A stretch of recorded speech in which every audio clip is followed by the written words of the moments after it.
Halo semuanya, welcome back to Depan Layar Podcast.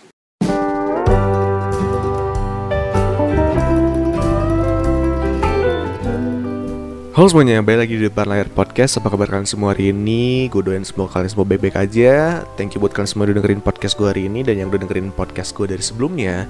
Kalau misalkan lo mau dengerin podcast gue yang lainnya, lo bisa dengerin lewat YouTube, Spotify, Anchor, dan Apple Podcast. Dan thank you juga buat kalian semua udah nge-email gue, udah nge-DM gue, udah ngobrol sama gue lewat komen dan lain-lain.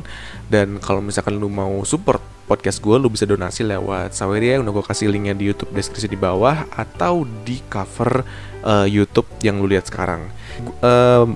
Sebelum gue mulai si podcast hari ini, lu pernah denger gak sih quote tentang ini quote dari si Bruce Lee ya, kalau misalkan kalian tahu. Bruce Lee tuh pernah bilang kayak gini. Gue nggak takut sama orang yang mempelajari 10.000 tendangan dalam satu hari, tapi gue lebih takut sama orang yang berlatih 10.000 kali gitu. Kalau misalkan di Inggrisnya, lu mungkin pernah lihat I fear not men who learn 10,000 kicks once but 10,000 times. Nah, jadi awalnya tuh gue pas ngedenger si quote itu, gue ngebaca si quote itu, ini sebelum gue masuk ke apa sih yang pengen gue omongin tentang podcast hari ini gitu ya. Jadi sebelumnya itu gue tuh bingung gitu. Ini maksudnya apa? Kenapa kok ada orang yang takut sama orang yang berlatih 10.000 kali ketimbang orang yang menguasai 10.000 tendangan dalam sehari gitu. Maksudnya kayak 10.000 tendangan dalam sehari kan berarti kan hebat gitu. Berarti kan dia mempelajari banyak tendangan secara langsung. Berarti kan dia apa ya istilahnya, kayak belajarnya tuh cepet gitu, ngerti gak sih? Dan di situ tuh gue bingung sebenarnya maksudnya itu apa gitu. Tapi kalau misalkan lu perhatiin si quote-nya, lu perhatiin, lu cerna lagi apa yang dia omongin gitu ya. Maksudnya dia itu adalah dia itu lebih takut sama orang yang konsisten. Dia itu lebih takut sama orang yang dimana orang tersebut tuh berlatih terus-menerus tanpa ada berhentinya, ketimbang sama orang yang dia tuh cuma mempelajari dalam sehari 10.000 tendangan gitu. Jadi dia tuh lebih menghargai, lebih takut sama orang yang konsisten untuk melakukan satu hal berulang-ulang kali ketimbang melakukannya cuma sekali gitu. Karena kalau misalkan lu ingat ke belakang gitu ya, beberapa episode ke belakang kalau nggak salah, beberapa podcast gue yang ke belakang, gue pernah ngomongin tentang topik ini di podcast gue, dimana gue ngajarin, bukan ngajarin sih, lebih tepatnya gue nge-share tentang konsistensi. Gue membagiin ke kalian, nge-share ke kalian tentang pentingnya menjadi orang yang konsisten gitu. Kenapa yang namanya orang konsisten itu pasti ujung-ujungnya mereka tuh bakal berhasil mencapai apa yang mereka mau gitu. Tapi di sini di podcast gue hari ini, gue tidak mau menceritakan gimana caranya konsisten, tapi gue mau menceritakan kenapa yang namanya jam terbang, kenapa yang namanya pengalaman ketika lu melakukan yang namanya konsisten itu sangat penting gitu. Dan di tema hari ini juga gue pengen ngajak kalian semua supaya tidak berlebihan gitu, tidak memiliki ekspektasi yang berlebihan ketika lo memulai sesuatu. Karena biasanya ketika lo memulai sesuatu, habis itu lo memiliki ekspektasi yang banyak gitu, biasanya lo bakal gagal gitu di masa depannya gitu ya. Contohnya misalkan kayak lo punya ekspektasi, wah gue pengen jadi orang yang sangat hebat misalkan di kantor, misalkan gue pengen jadi manajer misalkan. Tapi lu cuma berekspektasi doang, lu punya ekspektasi lu bakal hebat, lu bakal sukses, tapi lu tidak punya action sama sekali, ya biasanya lu bakal gagal. Banyak kan kayak misalkan lu ada misalkan lu punya teman gitu ya, lu punya teman misalkan di kuliah atau di SMA gitu ya, lu punya teman, lu ngobrol sama mereka kayak kita bikin bisnis ini yuk, kita bikin jualan ini. Tapi kalian tuh cuma ekspektasi dan ngomong doang, tapi ujung-ujungnya kalian tuh gak bakal berhasil dan gak bakal jadi gitu sih bisnisnya, ya gak sih? Itulah kenapa di podcast hari ini judulnya adalah seenggaknya 1% setiap harinya. Artinya apa? Nanti gue jelasin. Jadi sebelumnya gue pengen cerita dulu sama satu orang yang gue idolain dari zaman SMP sampai sekarang. Gue juga masih mengidolakan dia sih, tapi meskipun gue udah jarang ngikutin dia, tapi menurut gue dia adalah salah satu orang yang bisa gue jadiin patokan lah. Karena gue sangat suka cara dia berjuang untuk mencapai apa yang dia pengen impikan gitu, apa yang dia ingin impikan selama dia hidup, yaitu kalau misalnya kalian tahu namanya Marshall Bruce Mathers atau bisa disebut dengan Eminem. Dia adalah rapper dari kalau nggak salah dari Detroit Amerika, kalau nggak salah Michigan kalau nggak salah. Dan dia tuh sampai sekarang siapa sih yang nggak tahu Eminem gitu kan, dia rapper gitu kan.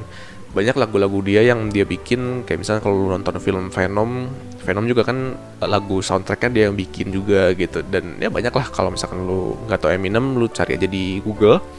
Dan dia adalah salah satu rapper yang sangat gue suka banget, gue idolakan banget. Kenapa?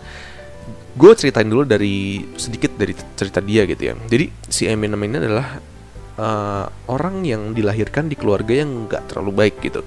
Ketika dia lahir itu kalau nggak salah bapaknya itu udah nggak ada, udah ninggalin, dan dia itu cuman hidup sama mamahnya doang dan sama adiknya kalau nggak salah, adiknya satu cewek. Dan si mamahnya itu tuh nggak bener hidupnya. Mamahnya itu kadang suka mabok, suka judi, suka mukul anaknya sendiri. Jadi suka ada kekerasan keluarga lah di dalam hidupnya itu. Dan si Eminem ini adalah waktu itu tuh dia tuh gagal kalau nggak salah. Dia adalah seorang yang drop out dari sekolahnya kalau nggak salah kelas 3 SMA kalau nggak salah, gue agak lupa. Pokoknya dia drop out dan akhirnya ya Detroit itu kalau misalkan kalian nggak tahu ya, itu tuh salah satu kota yang sempet hancur lah istilahnya, sempet banyak kemiskinan tuh naik gitu di sana itu. Jadi si Eminem itu nggak punya rumah, dia tuh cuman tinggal di apa ya, sebutan Indonesianya apa ya, tapi istilahnya mah kayak trailer gitu loh, kayak semacam tempat kecil gitu, kayak yang buat diderek sama truk, tau gak sih, kayak tempat kecil gitulah istilahnya gitu. Dia cuman tinggal di dalam sebuah trailer doang, dan ya hidupnya tuh banyak masalah lah dari kecil gitu. Dan dia tuh akhirnya mulai kerja serabutan, mulai kerja di mulai kerja di tempat pabrik gitulah, pabrik besi gitu kalau nggak salah, gue lupa. Dan habis itu, tapi somehow dia tuh suka sama lagu hip hop waktu itu. Dia suka banget sama lagu hip hop, dan akhirnya dia mencoba untuk nge-rap waktu itu.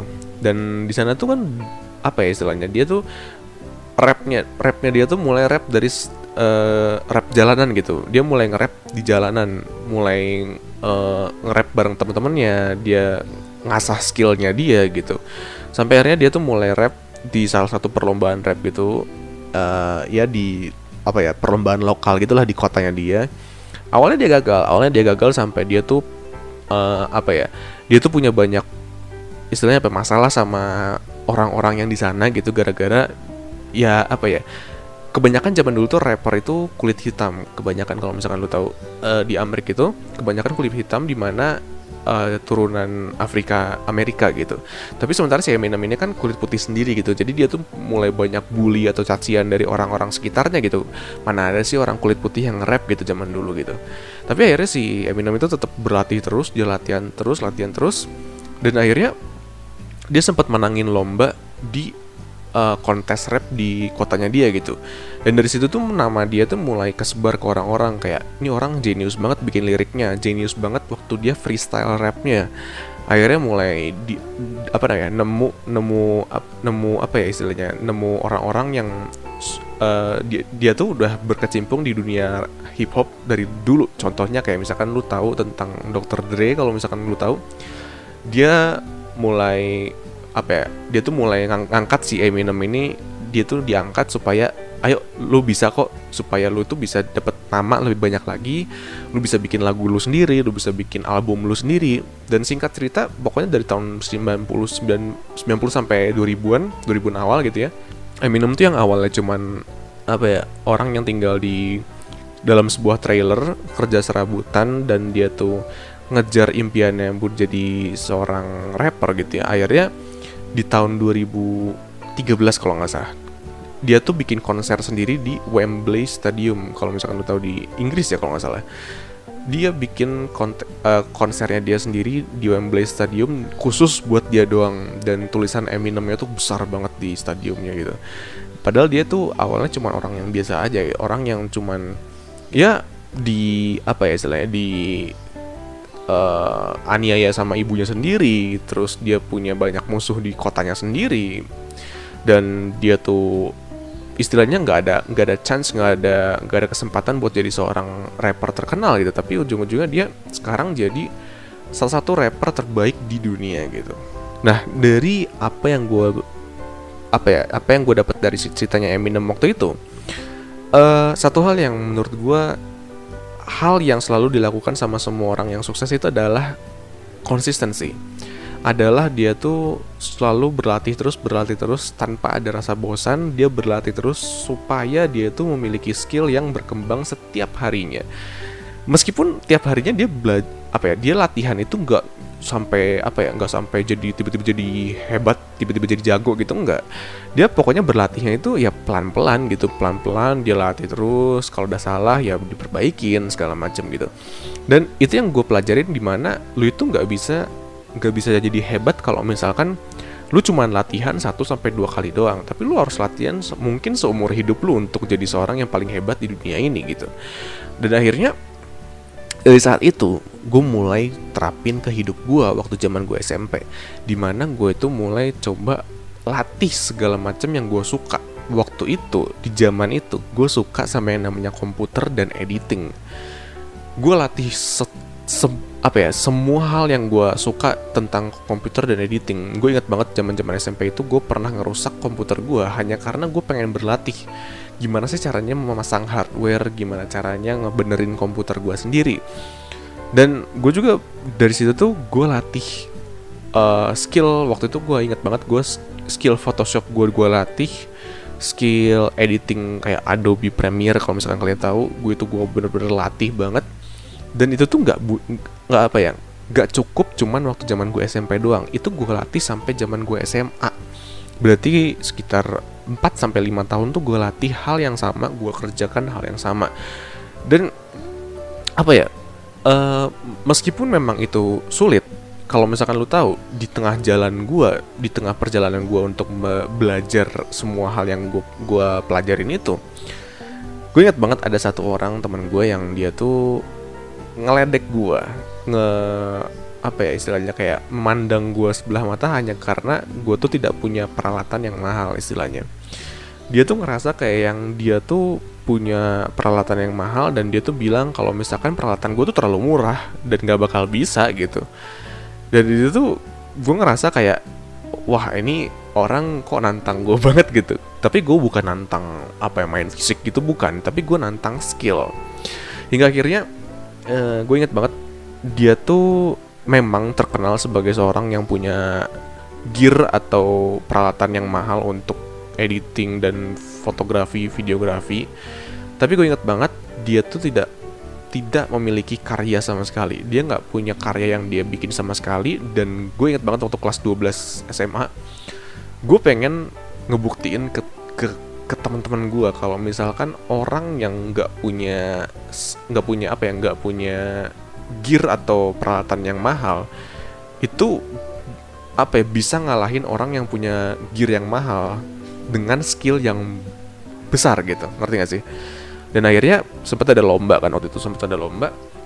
Jadi lombanya tuh lomba tentang ada bikin video, short video gitu. Dan ada lomba bikin desain poster gitu. Meskipun gue bukan anak desain ya, bahkan sekarang aja gue nggak kuliah desain sama sekali gitu.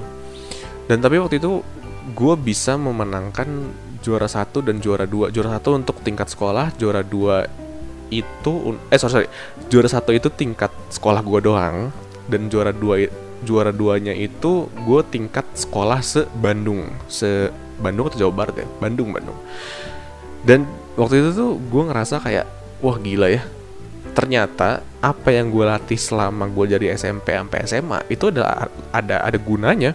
Dan percaya atau nggak percaya, ini bukan yang gue sombong terus sama diri gue ya, tapi skill yang gue punya dari SMP itu kepake sampai sekarang. Bahkan kalau misalkan lu tahu aja, lu bayangin deh kalau misalkan gue nggak punya skill itu, mungkin gue nggak bakal bisa bikin podcast. Bahkan podcast pun gue harus ngedit dong, iya nggak sih? Gue harus bisa gue harus bisa bikin si covernya, gue harus bisa bikin kontennya di Instagram, gue harus bisa ngedit si audionya. Sementara itu kan gak semua orang pengen belajar ya. Ada orang yang malas belajar tentang editing something gitu kan. Tapi ya dengan lu pelajarin itu, gue yakin kok itu pasti bakal kebawa sampai lu dewasa gitu. Meskipun gue yakin nih, misalkan lu latihan piano deh, misalkan gue pernah latihan piano tapi berhenti di kelas 1 atau 2 SMA kalau nggak salah. Anggaplah 2 SMA. 2 SMA gue berhenti untuk latihan piano, tapi percaya nggak percaya, apa yang gue pelajarin dari piano itu sampai detik ini itu masih kebawa. Itu masih gue tuh masih inget C yang mana, D yang mana, E yang mana. Padahal dulu waktu SMP gue latihan piano itu hampir tiap minggu. Nggak tiap minggu juga sih, tiap hari malah. Tiap hari tuh gue mau latihan piano. Tapi meskipun gue berhenti di meskipun gue berhenti di kelas 2 SMA, tapi skill gue tuh masih ada. Basic skillnya itu masih ada. One day kalau misalkan gue kebutuh duit, gue bisa ngelesin orang dengan cara basic skill yang gue punya. Tinggal gue latih ulang lagi, gue pelajarin ulang lagi dari basic, dari scratch gitu ya. Ya abis itu ya udah, gue bisa ngajarin orang dan gue bisa menciptakan bisnis gue untuk ngajarin orang piano gitu. Ngerti gak sih? Jadi intinya tuh kayak lu tuh nggak harus bisa mempelajari satu hal itu langsung hebat di 1 hari atau 1 minggu gitu. Enggak, lu nggak bakal bisa. Karena kalau misalkan lu kebanyakan belajar di dalam 1 hari, lu bakal ngerasa bosan. Itulah kenapa at least 1% tiap hari itu maksudnya apa? Lu pelajarin tuh dikit-dikit aja. Gak harus setiap hari itu lu harus dapat segalanya langsung secara instan gitu, enggak. Lu pelajarin dikit-dikit aja, yang penting lu konsisten tiap harinya gitu. Contohnya kita ngomongin Gracia Poli sama siapa satu lagi yang sorry gue lupa satu lagi siapa yang badminton itu yang kemarin menang itu. Nah, duaan itu gue yakin kok mereka latihan itu bertahun-tahun. Gue nggak yakin mereka latihan cuman 1 minggu atau 2 minggu terus langsung masuk ke kejuaraan. Nggak mungkin. Ya mungkin ada sih orang yang memang diberi bakat gitu ya. Tapi kalau misalkan lu nggak punya bakat tapi lu pengen belajar hal tersebut, ya lu butuh waktu latihan itu bertahun-tahun untuk jadi yang the best from the best gitu. Dan ini untuk penutup, banyak orang yang gue kenal baru setengah jalan tuh mereka langsung berhenti karena mereka tuh pengen cepat gitu, pengen hebat secara cepat. Tapi lu tuh nggak bisa seperti itu. Hebat itu harus butuh waktu. Hebat itu butuh pengalaman, butuh kegagalan, butuh jam terbang, sehingga lu tuh bisa menjadi hebat. Kenapa? Karena yang namanya hebat itu bukan dinilai dari sama diri lu sendiri, tapi yang namanya hebat itu dinilai sama orang lain gitu. Dan ini tuh yang namanya 1% tiap hari itu nggak cuman buat skill doang loh, tapi contohnya untuk kebiasaan positif tiap hari. Ini gue terapin juga untuk tiap hari gue di rumah. Contohnya gue latihan, misalkan gue stretching badan kayak misalkan olahraga gitu, atau enggak lari pagi, jogging gitu ya gue biasain aja. Misalkan awalnya cuma 5 menit tiap hari, nggak apa-apa. Tiap hari 5 menit dulu, tapi lama-lama nanti lu bisa masuk ke 10 menit, 15 menit, 20 menit. Atau enggak lu belajar misalkan beres-beres rumah. Misalkan awalnya lu nyuci piring 1 atau 2 piring ya tiap hari. Kan biasanya suka ada yang numpuk tuh di dapur lu. Misalkan 1-2 piring lu cuciin dulu deh buat keluarga lu. Misalkan lu cuciin dulu, tapi nanti lama-lama ya udah lu bakal kebiasa untuk nyuciin gitu. Jadi intinya kita untuk bikin kesimpulan summary dari podcast hari ini, seenggaknya 1% tiap hari itu bukan berarti lo itu 1% tuh bukan berarti sesuatu yang menghabiskan waktu, bukan. Tapi yang namanya 1% tiap hari itu adalah lu konsisten untuk mempelajari atau mengerjakan satu hal yang lu suka setiap harinya, yang berdampak positif untuk hidup lu. Lu nggak perlu jadi orang hebat selama 1 minggu atau 1 bulan. Nggak perlu. Emang lu mau ngebuktiin siapa sih? Lu mau ngebuktiin ngebuktiin tetangga lu atau ngebuktiin ke orang tua lu, oke, lu buktiin sekarang, tapi abis itu apa? Lu mau dapet apa gitu? Kalau misalkan lu buktiinnya mungkin dari 1 tahun ke depan, 5 tahun ke depan, banyak hal yang bakal lu dapetin. Contohnya apa? Contohnya lu bakal dapet pengalaman kayak, oh dulu gue direndahin lo selama berapa tahun, gue dulu dicaci maki selama berapa tahun, atau enggak, oh dulu gue berlatih selama sekian bulan loh, sekian tahun loh gue latihan. Coba kalau misalkan lu langsung instan lu jadi orang hebat selama 1 minggu, lu nggak bakal bisa ngebanggain apa yang lu punya, ya nggak sih? Lu nggak bakal bisa ngebanggain kayak dulu gue dicaci maki selama sekian tahun, sekarang gue jadi gini. Nggak bisa, karena lu langsung instan, ya nggak sih? Kalau misalkan lu langsung lu langsung instan gitu, istilahnya kayak misalkan lu bikin buku cerita, awalnya lu pengen belajar ini, habis itu lu langsung dapet, ya udah di end, beres ceritanya gitu. Tapi kalau misalkan lu ada pengalaman tiap hari, 1% tiap hari, kegagalan, habis itu jatuh bangunnya lu mencoba satu hal, ya itu kan bakal jadi satu cerita yang bagus untuk didengar sama orang lain, untuk mungkin sama penerus lu di masa depan gitu. Jadi gini aja, podcast Depan Layar hari ini mengenai seenggaknya 1% tiap hari. Gue harap semoga lu bisa dapat insight, dapat ide dari sini untuk, atau dapat motivasi dari sini supaya lu tuh bisa